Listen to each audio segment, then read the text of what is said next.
Between 2003 and 2011, Americans fought a terrible war in Iraq. Among the most intense and consequential battles were those in Fallujah and Najaf in 2004. 3 years later, Michael Pack made a riveting documentary film about those battles, featuring extensive interviews with the Americans who had been on the front lines. But that 90-minute film, titled The Last 600 Meters, wasn't broadcast in 2007, nor in 2008 or 2009, or over the years that followed. Its first national broadcast on PBS was on November 10th, a few days ago, as a highlight of PBS's 2025 Veterans Day lineup. Why was this film on the shelf for so long? You're about to find out. Can you watch it now? Yes, as soon as you finish listening to this podcast. We'll tell you how. By we, I mean director Michael Pack and me, your old buddy Cliff May, and I'm glad as always that you're joining us here on Foreign Policy. Welcome, Michael. Good to see you. Good to see you, Cliff. We're recording on November 11th, Veterans Day, which seems appropriate. It's also, yesterday was the 250th anniversary of the United States Marine Corps, right? Founded in 1775. Correct. So even more appropriate. Before we begin our conversation, let's try something. We'll let viewers and listeners see a short trailer from the film. And this reminder, if you're only listening to this podcast, that's wonderful. Glad to have you. But you can also watch us on YouTube. We're also on YouTube. Okay, so let's go with the trailer. Action. We wanted to go. We were just waiting on the edge of a knife. When are we going to get to go? The order is seize the city. RPGs, small arms fire from everywhere. I wasn't worried about, getting shot or getting wounded. I was worried about the guys to my left and right. I told him that I wanted to go, and he looked at me and said, "Son, you're gonna die." Michael, for those who were only listening, what was visible on the screen in that trailer? Well, and they can always watch the trailer also on our website. On your website. Give us that website. manifoldproductions.com, which is the website for the film. And then our newer films are on palladiumpictures.com. Okay. Including one we screened here that we did with the Wall Street Journal. That's right, on Liz Truss. Indeed. And by the other film I just have to recommend people was Created Equal, which was Clarence Thomas in his own words. I think that's the first film of yours I ever saw some years ago, and it holds up. It's a brilliant film. It's just wonderful, and if you like Clarence Thomas, you really have to see that. Also available on Amazon. Not that I want to plug that site. Okay, it's okay. So the trailer gives you a taste of the film, the sense that you're seeing the battle from the ground. Right. And that's what the film as a whole intends to do.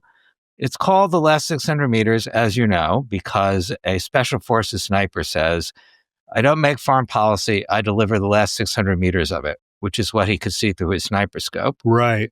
I was reminded today by a veteran that 900 meters is a very long sniper shot. Yeah. So he's being generous. Right. But we aim to show the battle from the point of view of the people who fought there, from corporals and sergeants up to the one-star generals that are in the field, not the people back home, not the military back home, not the diplomats, not the politicians, not the pundits, even though, of course, we have many pundits who are friends of ours, sure, including the one across the table from me. Thank you. But the film doesn't. It focuses on the men and women who fought the battles. And I'm curious to know, right from the beginning, how did you get the idea to do a film about the battles of Fallujah and Najaf? Well, we were originally going to do a film about the war in Iraq, right? We started working on the film in 2006 or even earlier. And, we originally, the focus was going to be on technology and warfare. You may recall that the Afghanistan war began with a big show of American technology. Special forces went in and with close air support and a few special forces and the Northern Alliance on horseback, they brought down... Well, horseback not being high technology. Let me remind you. Not today. Maybe years ago. No, but that was an interesting... That's right. Two very different periods of history, right? That's right. There was the horseback, that was the Northern Alliance on horseback, and our Spectre gunships and others up above, providing computer-guided munitions. Then a novelty, right? So we're going to look at technology in war. But the more I researched the film, the more I was drawn to these battles. I mean, even then it was obvious there were really big battles, biggest battles America fought since Vietnam. And they weren't so dependent on technology. Technology was important, but they were very reliant on the valor of individual Marines. They're mainly Marine battles, but Marines, Army, Special Forces. And I wanted to focus on that story, which I thought was the untold story. And even now, years later, it's kind of still the untold story. Good point. There's a quote from former Secretary of Defense General Mattis, who was in command for the Battle of Fallujah. And I wrote it down. You have it in your, I don't know, you sent it to me. The last 600 meters reveals the infantry's world as it has seldom been seen by those who have not experienced it. This film, uncaptured by politics or ideology, is a classic, unique in its approach and unique in what it reveals. Wow. That's high praise indeed. High praise from someone who knows. Someone who knows. And in a way, it's a tale of two insurgencies, isn't it? Because the Battle of Fallujah was against Sunni insurgents against al-Qaeda in Iraq, headed by Abu Musab al-Zarqawi, whereas the Battle of Najaf was with Shia terrorists backed by Tehran. Well, that's right. Right. And the other, this comes out in the film, there were many foreign fighters also involved from Syria, Morocco, Chechnya, Iran, quite a few countries. And the U.S. government, as I remember it, tell me if you think I'm wrong, downplayed all that, especially Tehran's role, because they didn't want to escalate. That's right. In fact, to tell you a small anecdote, please. We interviewed both Marines and Special Forces, and my wife, who's very good on this, likes to make the distinction that with Marines, if you say, take this hill, they'll go straight for the hill and keep going until the hill is taken. If you tell Special Forces to take the hill, they'll immediately think of a roundabout way to get it, a way to sneak in. We'll flank, we'll come behind, we'll go disguised as women, whatever it is. That's right, whatever it is. Yeah. So it's like complete different ethos. Yeah. And I was interviewing these Special Forces, and they were still, these were not retired. They were active duty. Yeah. So they had to have a PR person with them. Oh. And I would ask them questions, and they would ask the PR person whether they could answer. And one of them was about foreign fighters. And the PR person says, no, you can't answer that question. Uh-huh. So being Special Forces, they said, something, I'm going to answer it anyway. So what are you going to do? Going to discharge me? That's right. There's nothing they could do. Whereas if you're a Marine and a senior officer, even in public affairs, tells you to do something, that's it. Yes, sir. They're not going to go against it. So they did talk about foreign fighters, and it's true the PR person did not want them to. It's not really in the film much, although it comes out a little bit, I think, when they're clearing the hospital in Second Fallujah, that they're running across foreign fighters. And it is true that it was downplayed, and I think misleadingly so. Both in Fallujah, where it's true that the key fighting force was al-Qaeda, but they were supported by other Sunni insurgents from the region. And you're correct, particularly in the south, Muqtada al-Sadr and the Mahdi army had links, of course, to Iran. Well, and the IEDs were coming in from Iran and killing hundreds, literally, of Americans. And there were those of us who believed, once that was known, the U.S. government should have said, okay, we are going to bomb those factories and make very clear that this is unacceptable to us. And if they want to escalate from there, fine, there are other targets we can hit. Instead, they didn't. They said, they knew those factories were operating. They knew those IEDs were coming in. They were being planted, maybe being planted by Iranian troops of the Islamic Republic of Iran, and a blind eye was turned to that. And I do think, certainly in retrospect, that was a huge mistake. Well, my friend Michael Ledeen, and your friend Michael Ledeen, formerly of FDD, Michael Ledeen, of course, FDD, yes, late Michael Ledeen, was fond of saying we fought the wrong nation, and that we should have gone to war with Iran. They were the central problem.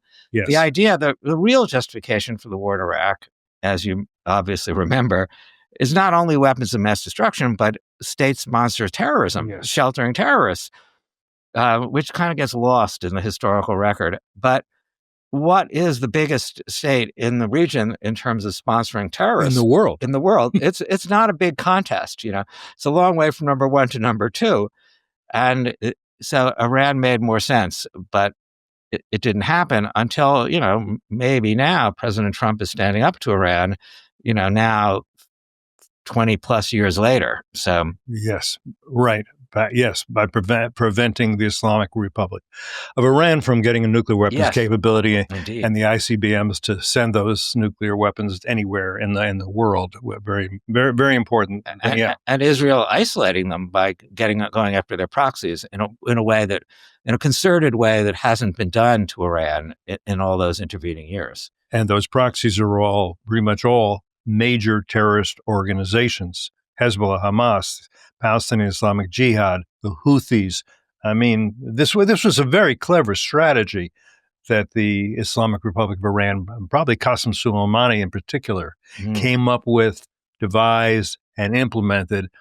Qasem Soleimani, of course, was whacked by President Trump in his first administration, and that was a very, very consequential, because Qasem Soleimani was a terrible human being, but he was actually quite a brilliant strategist and quite a brilliant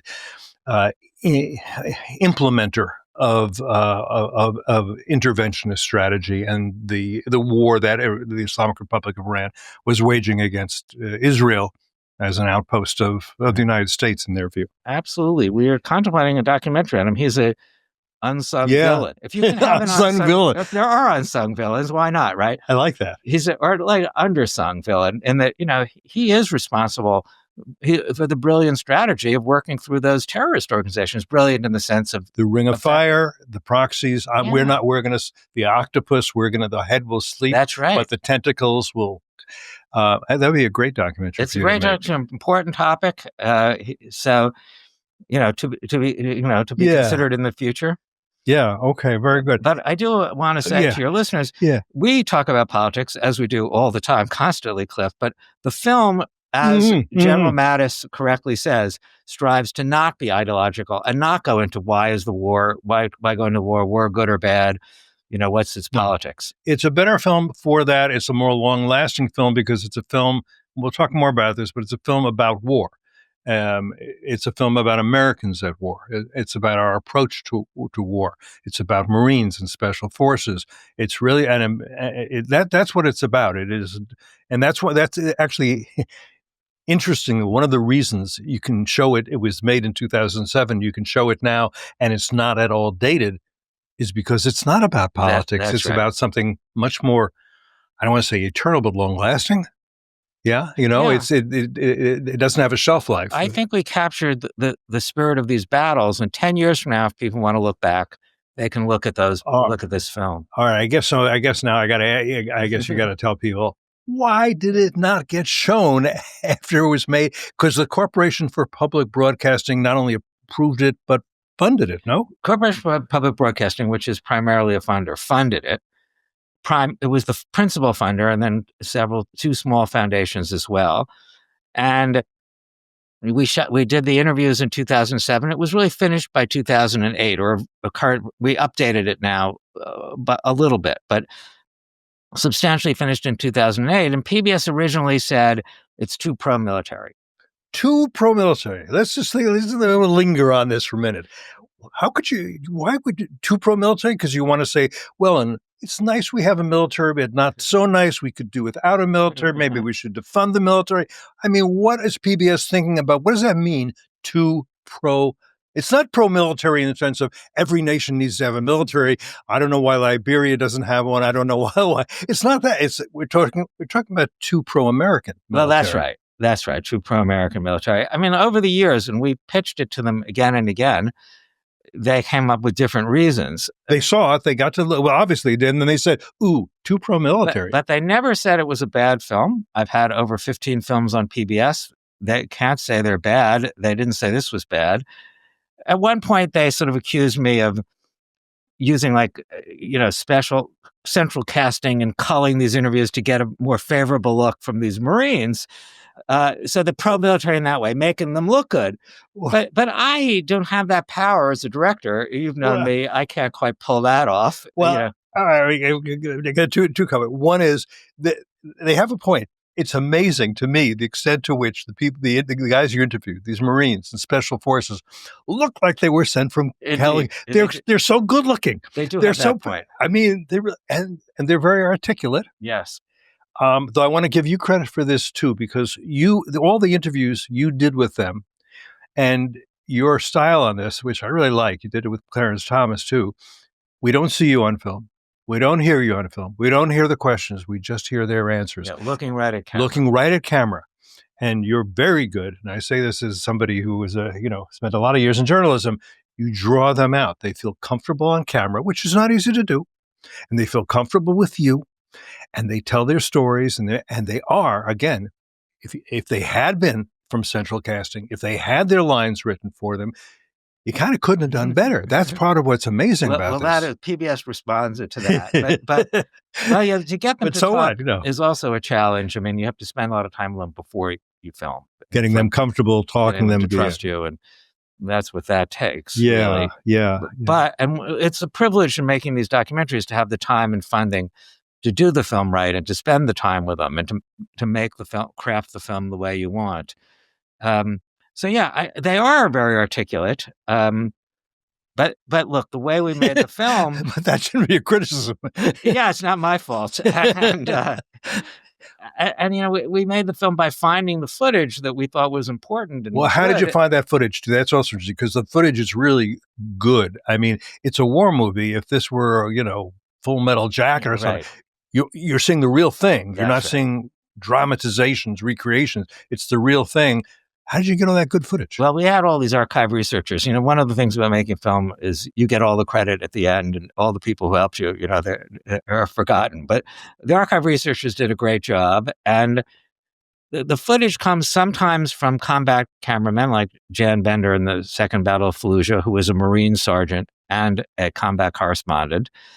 But most of those combat correspondents' footage are no good because, after all, they're scared, they're shooting, they're under fire. Their job is not to make art, but to document things for the Marine Corps record.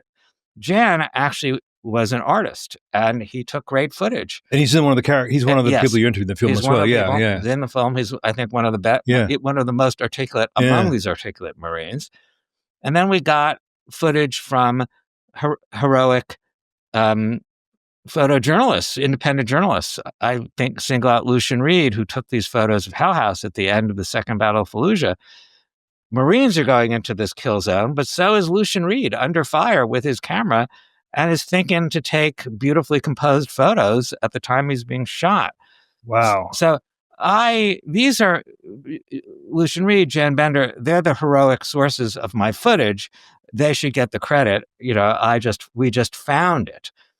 But I found Lucian and then Reed, edited it very well by, I should say, whoever edited you were and an Joe editor. Wiedemeyer, the editor. All right, good job. Give him some credit, but I oversee it, so I get to take all the credit in the end. I mean, that's the rule. They know that. The other thing that comes through in the film very strongly is the Marines and the Special Forces. They had a mission, and they were intent on completing their mission, and they were prevented in both cases from completing their mission by political people who, it strikes me from the film and not from the film as well, who didn't properly understand what was going on in the country, who had outside influences, who were stopping them from completing missions that were good missions to get rid of terrorists in Fallujah and in Najaf. Exactly. I think that's right. They're sent in the first Battle of Fallujah when these 4 Blackwater contractors are killed, burned, dragged to the streets of Fallujah, hung from a bridge, and Iraqis celebrated under it, and they clear it. And then the act of clearing, the insurgents are able to harness international media to call attention to the violence of the clearing, forgetting the violence of the attack on Blackwater contractors, and force the Marines to stop halfway through. And then they finally pull out all together and hand Fallujah over to the so-called Fallujah Brigade to run for 6 months, where it becomes a safe house, a munition storage facility, a series of torture chambers, a beheading, which we show a little of. And it's the beheadings and the violence that makes forces Americans to then clear it. And even the second time they clear it, that because they had all this negative publicity round one, they announced when they're coming in and asked civilian population to leave, and like 80% leave and go to nearby Ramadi, as does the leadership of the insurgency. They're not idiots.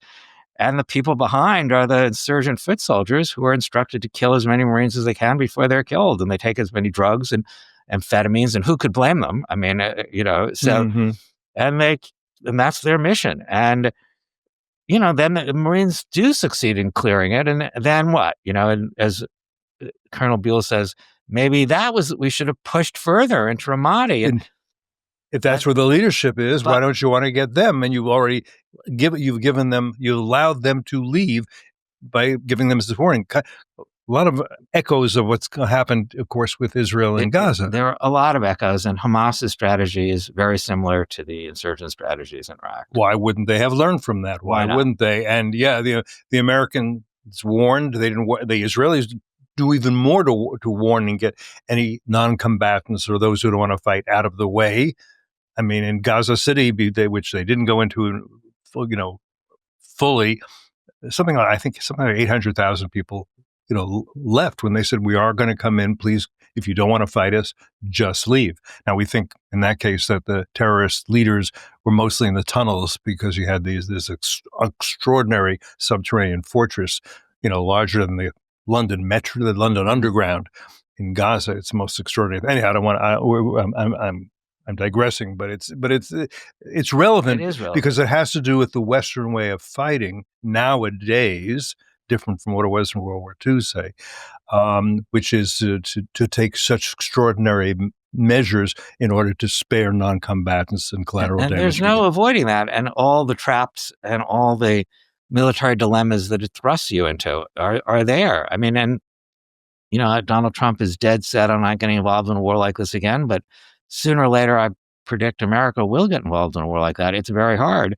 Israel had no choice after October 7th. It's clear to me the Netanyahu government didn't want to be involved in that war. They maybe neglected thinking about the tunnels to avoid the war. And as Abraham Lincoln said about the Civil War, the war came. You don't get to choose all the time. I hope we don't get involved in a war like that. If we do, at least let's go in with our eyes open and try to have understanding of this sort of political military problems. Yeah, and this was also, both of these battles we're talking about were urban warfare, which is most of what Israel has been doing in Gaza. In the end, though, even in these two battles, if I'm correct, about 2 terrorists were killed for every non-combatant, right? Which is that about the right ratio? If you get it, I think maybe even more. I mean, a lot of non-combatants were killed. I have the numbers up on the screen. I don't remember them offhand, but it's small number of Americans, larger number of insurgents, and then an even larger number of civilians. I mean, and what to say about that? I think the thing is the Americans did actually well by historical standards for urban warfare. Yeah, they did. The Israelis have done better than any military in history in terms of limiting it, which is hard when you have these human shields walking above the tunnels. But it's because we in the West nowadays make every effort to spare non-com. Now, that's not always been true. Again, in World War II, the firebombing of Tokyo, Hiroshima, Nagasaki, Dresden. We did. And by the way, we didn't have precision bombing. You had to do what you had to do. And if there were factories that were making weapons, you get them. And if there were civilians in those factories or in the neighborhoods beyond, and fires, that's what's going to happen. Mark Thiessen, talks about this. He's a columnist for the Washington Post, and he's at AEI, and he talks about his mother who was in Poland during World War II, and he says she never says she fought. She doesn't say she fought the Nazis. She fought the Germans. That's the way it was seen. We were fighting another civilization. They were led by Nazis, but she was fighting the Germans. My father was in the South Pacific. He was fighting the Japanese. Sure. He didn't think he was fighting, I'm fighting the imperialists of Japan. Not the people who make sushi. No, he did fighting the Japanese. But Israelis are not allowed to fight the Gazans, and we weren't fighting the Iraq, and that's fine. We would like to see the people of Iran rise up and have a country not dominated by extremist mullahs fighting jihad. We didn't want Saddam Hussein, and we bought. Anyhow, that happens in a counterinsurgency. If you're fighting an insurgency, you have to differentiate between the insurgents as best you can, and the others. Yeah, whereas in global total war, it's simpler. Yeah. We showed the film to these recon Marine veterans of World War II. These guys who have been in Peleliu and Iwo Jima, and so the recon Marines, they're like the Marine Special Forces. They're going in ahead of the Marines onto these islands where a huge number of Marines. This is in World War II. World War II. And we showed the film to a sort of a meeting, a gathering of them, an alumni meeting, whatever you call that. Reunion. And so these people, they were saying they could not do what these young Marines did, where you had to differentiate between civilians and combatants. They said, we go to the island. If we saw a Jap, as they said, we killed them. And if they saw an American, they killed us. And our goal was just keep killing until we cleared the island. And their goal was to resist. And that was it. I mean, they still had to keep going and going, no matter how many of them were mowed down. It took a huge amount of courage. But it didn't take this differentiation that you're asking people who are just out of high school and, a little bit older to decide. Right. And they go into a house, and how do you know whether that person is just trapped in that house or he's got a grenade in his hand? Or a suicide vest. Or a suicide vest. Wow. You mentioned the international media. I wanted to focus on that for a second, because in particular, way back when, they were talking in the film about Al Jazeera. Yeah. And Al Jazeera, just to remind people, is the media now it's multiple media platforms, all owned and operated, I would say, by the rulers of Qatar. And even back then, Al Jazeera was distorting the news, stealing footage from CBS, I think someone mentions in the film, and influencing perceptions globally of the Americans and of those fighting the Americans, and not to the benefit of the Americans. And that also had an impact on the political leadership, people like Jerry Bremer and others, to get them to say, you know what, to the Marines, hold where you are, don't go any further. And by the way, people should understand, when you say to infantry troops, hold where you are, you're putting them in greater danger. That's right. It's hard to stand still. Hard to stand still because they'll come at you. You want to keep the momentum, and you want to keep the progress and keep pushing the others back. So you're putting Americans in danger, and you're doing that because Al Jazeera, run by Qatar, I say again, which is a regime that embraces Muslim brotherhood values and interests, which have to do with jihad and restoring the caliphate and an Islamic empire. We've written a lot about that at FDD. You can find my column on it last week. So already they were doing damage, as Al Jazeera has done. I think had done enormous damage to Israel on purpose during this war in terms of reporting from Gaza by Al Jazeera and those I would call Al Jazeera adjacent. Sure. Not least the BBC. We just saw two executives of the BBC resigning over 3 different scandals, one of which had to do with misrepresenting the war in Gaza to their, which really disappoints me, because I was a correspondent. I was a foreign correspondent, and I used to carry a shortwave radio the size of a bread box with me everywhere, because back in those days, I had no, and every night turn on the BBC to see what was going on in the world, because I had, there was no internet or anything like that. I barely had pens and paper back then, but yeah. It's still shocking. I mean, one likes to think one has got maximum cynicism, but more the next thing happens. The BBC thing was really pretty shocking. Nora Ephron said, no matter how cynical I get, I just can't keep up. A good line. Yeah. A good line. But yeah, in the film, they're clearing a hospital in the Second Battle of Fallujah. Right. And as with Hamas, the terrorists use the hospital as a headquarters because it can't be bombed. It's, defensible. Looks bad when you're clearing it, as happened in the First Battle of Fallujah. And while the Marines are there, Al Jazeera has succeeded in getting the network feed. I think CBS, NBC, I forget which. I thought it was CBS. Right? Up on from the satellite. They've already downloaded it put their spin on it, and got it on TV so the Marines could watch it in the hospital before they even leave. I mean, and this is back in 2004. So that's a huge technical achievement on the part of Al Jazeera and not a good one for us, you know? Yeah. And yeah, they influenced American opinion. People at the time maybe were more confused about how objective they were, although they shouldn't have been. But look, even now, the war in Gaza is influenced by what Hamas puts out. Hamas's own statistics are influential in the international media. I mean, And well, they say, we know that Hamas is not objective. No, and it's also often disguised. They don't say we got these numbers from Hamas. They say from local health authorities, yeah, that's right. or Gazan health authorities, or so it's totally disguised, lightly disguised, I guess you'd say. What else should we take away from these battles about urban warfare, about Iraq, about foreign engagements? Anything else that you want to stress? I want to also talk about our Afghan movie if we have time. Oh yeah, we have time. We take your time. Yeah. I would say from these battles, I mean these films, I think this is Veterans Day. I think it's important to sort of celebrate the young men and women that are fighting for us. I mean, I feel strongly that these people's mixed feelings or even negative feelings about these wars influences their views of these veterans. And the media about the war is always focused on Abu Ghraib, Haditha, PTSD. I mean, not that those aren't legitimate subjects, but they don't focus on what these veterans did, their heroism and valor.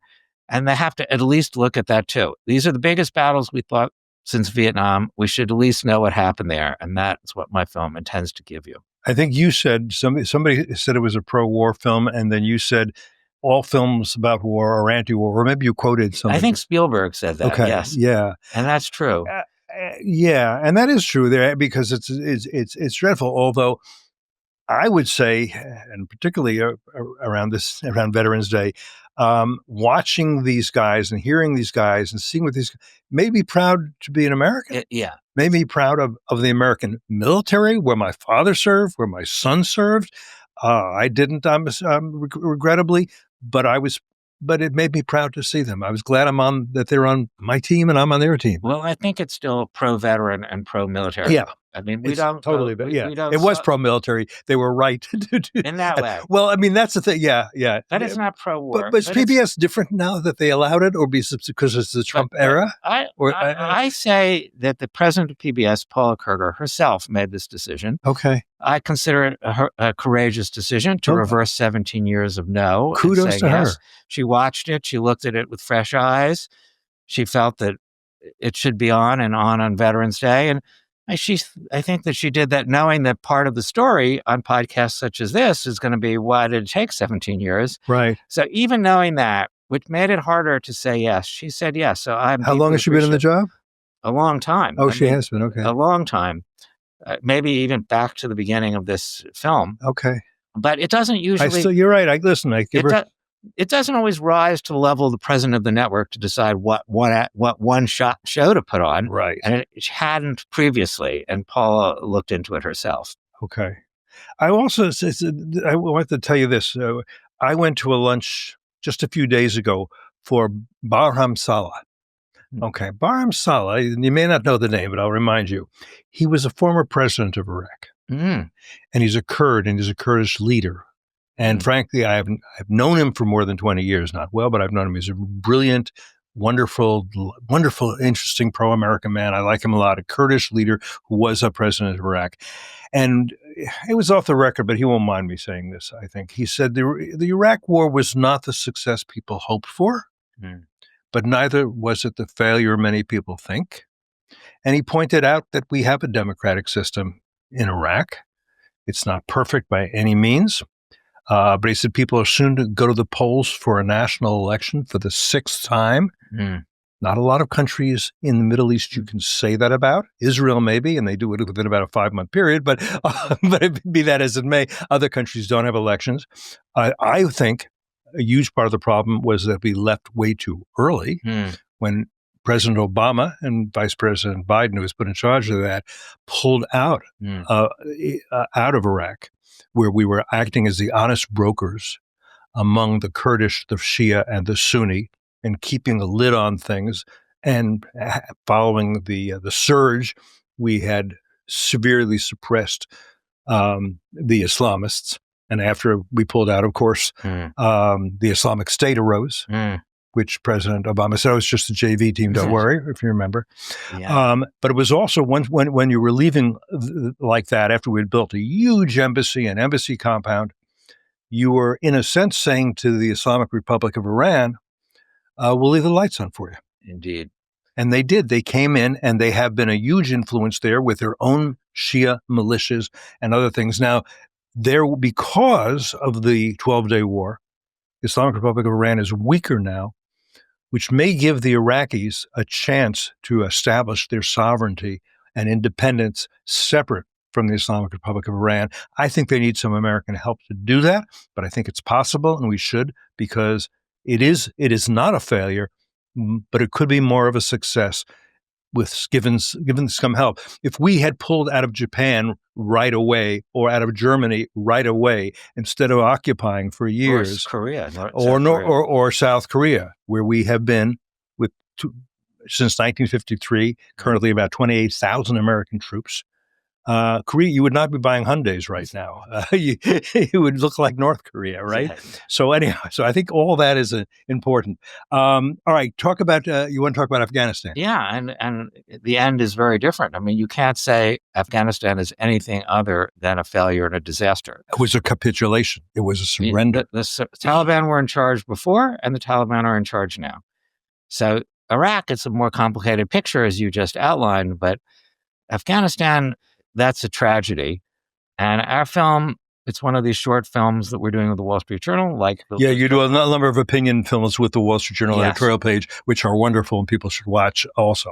With the opinion section, although they too are not, they're straightforward narratives. They're not essays like. Okay, that's what you're doing. But good for Paul Gigot for wanting you to do that for him, by the way. And I feel that's the Liz Truss film was like that as well. Yes, it was. Multiple points of view there. Yes, very fair.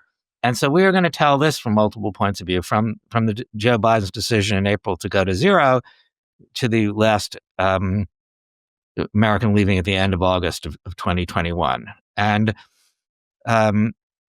it's a series, unlike Lessons or Meters, we try to hear from all sides, the State Department, the military, how did it all go wrong?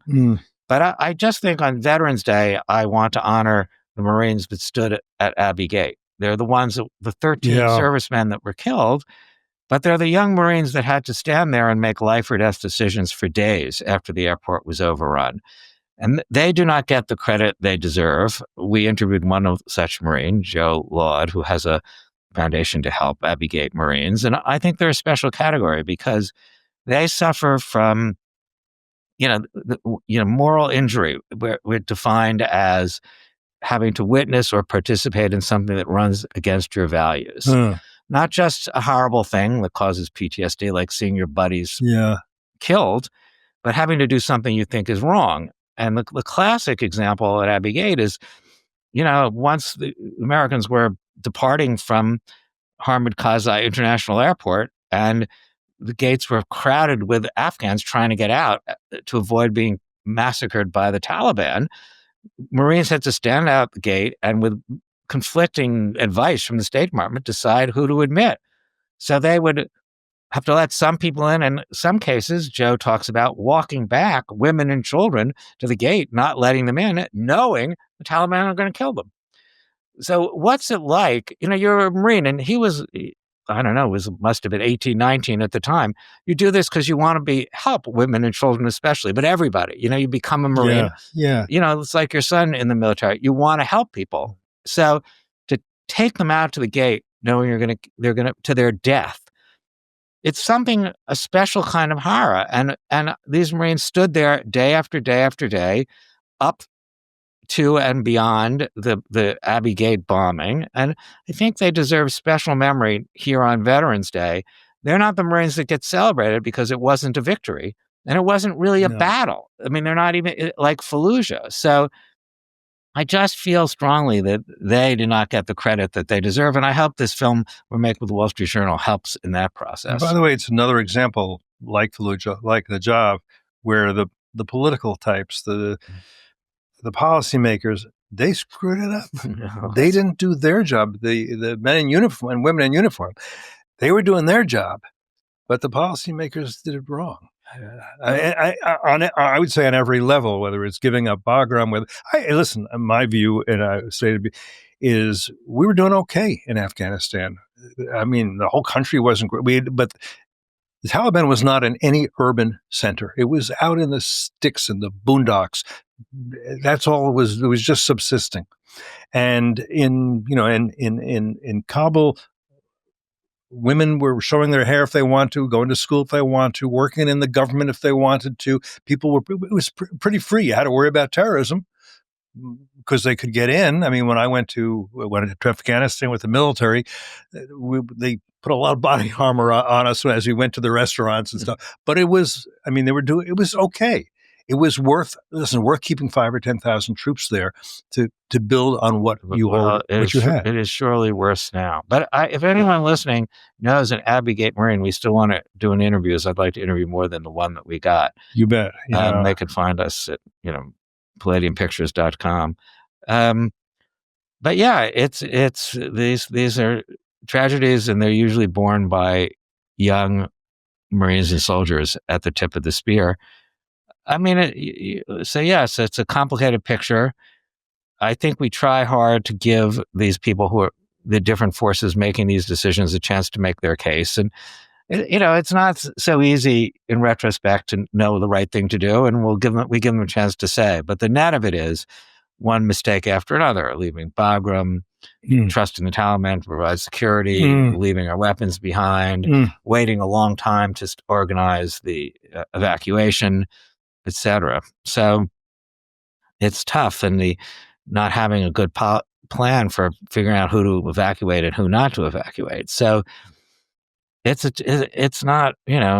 tough story, but you're right that the people at the gate, they bear the brunt of it in a way. And these people, like this young man, Jalad, he's haunted by these images and will be haunted the rest of his life by them.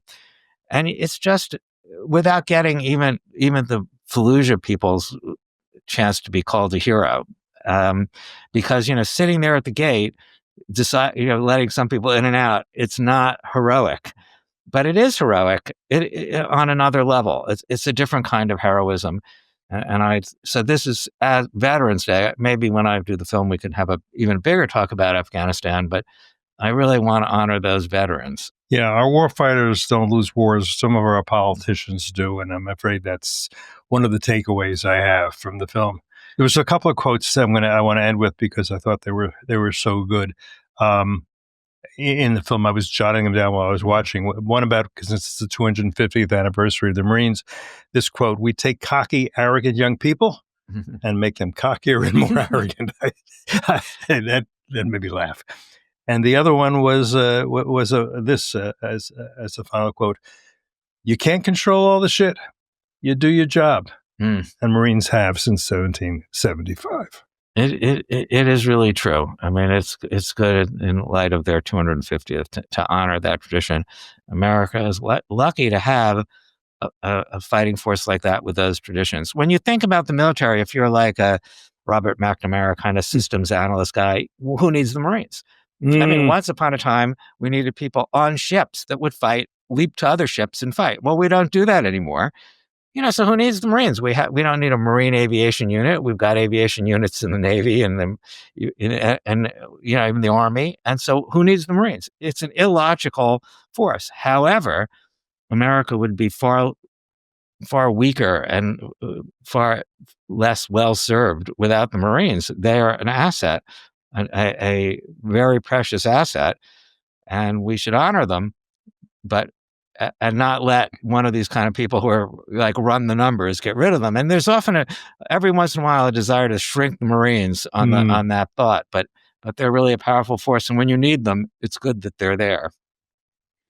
Michael, thank you for making this film and all the films you make, and thanks for coming in today. Great to see you here. Well, let me just remind those listeners again how to watch it. Please. So, the last 600 meters, the battles in Najaf and Fallujah, is on Amazon. On Amazon. And the Clarence Thomas film, Created Equal. Clarence Thomas, in his own words, that you mentioned, is also on Amazon.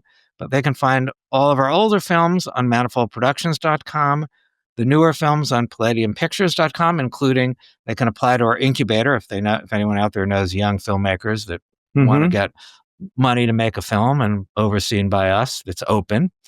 And my own X account is Michael Pack _, but there's more information on the website. And the Wall Street Journal films that you make on a regular basis, they're all available also at the Wall Street Journal? They're on WSJ.com/opinion docs. Right. The first two are there, and the next 3 will be there too. Excellent. Okay.